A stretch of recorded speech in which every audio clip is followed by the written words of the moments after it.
Hey guys, it's Warren here again with Copeland Small Engine Repair. Today I got a 10 horsepower Briggs & Stratton overhead valve engine on a generator in here. And the guy that owns it, it's set for a couple years. And the carburetor, he said the old carburetor was just a mess. It was horrible. And he didn't want to mess with it. So he bought a $15 knockoff off of eBay. And this carburetor's fine, it works great. The problem he was having, once he got it started, he noticed pressure coming out of the carburetor while it was running. He said it kind of runs pretty good, but the whole time it's running, he's got the air filter box and everything off of it so you can see the carburetor. While it's running, pressure is just constantly coming out of the carburetor.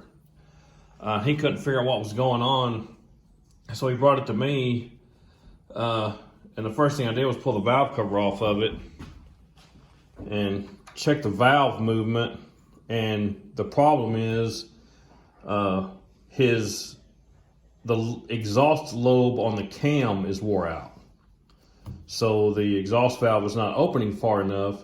So as the engine cycles, when the exhaust valve opens, since it's not opening far enough, there's not enough exhaust getting out of the cylinder.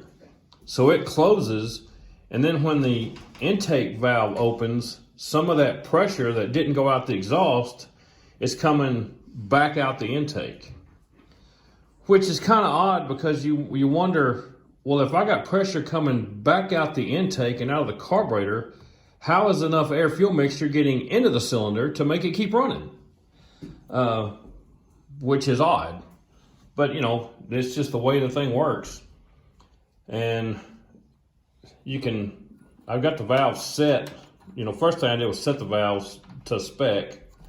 But when you pull the thing over, what you want to do is watch across the valves this way, and the valve should move about the same distance. This is the exhaust valve, the furthest one from us.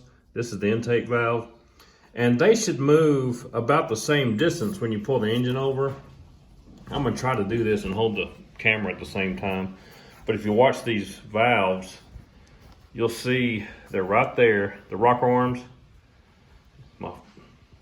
You'll see that the exhaust valve, the one furthest away, isn't moving as far as it should. See how far the intake rocker arm is moving? Look at that, intake rocker arm is moving the full distance it's supposed to. Now watch the exhaust rocker arm. That's the compression release bump. Look at that.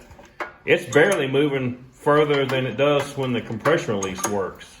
So his cam lobe is wore out and it's not letting the exhaust valve open far enough, and that's his problem. Of course, you need to make sure that your push rod's not bent and everything else is, you know, good to go. But the push rod, I took both the push rods out. They're straight as an arrow. And the guy that owns this, he hadn't got the money to pay for me to tear this thing apart and put a new cam in it. So he said just let him have it. He's just gonna run it like it is till it pukes, I guess. But anyway, I just wanted to show y'all that. It got pressure coming out of the carburetor. It's because the exhaust valve isn't opening far enough, because the lobe on the cam for the exhaust valve is wore out. Anyway, I gotta put this thing back together and get back to work on something else. I'll holler at y'all later.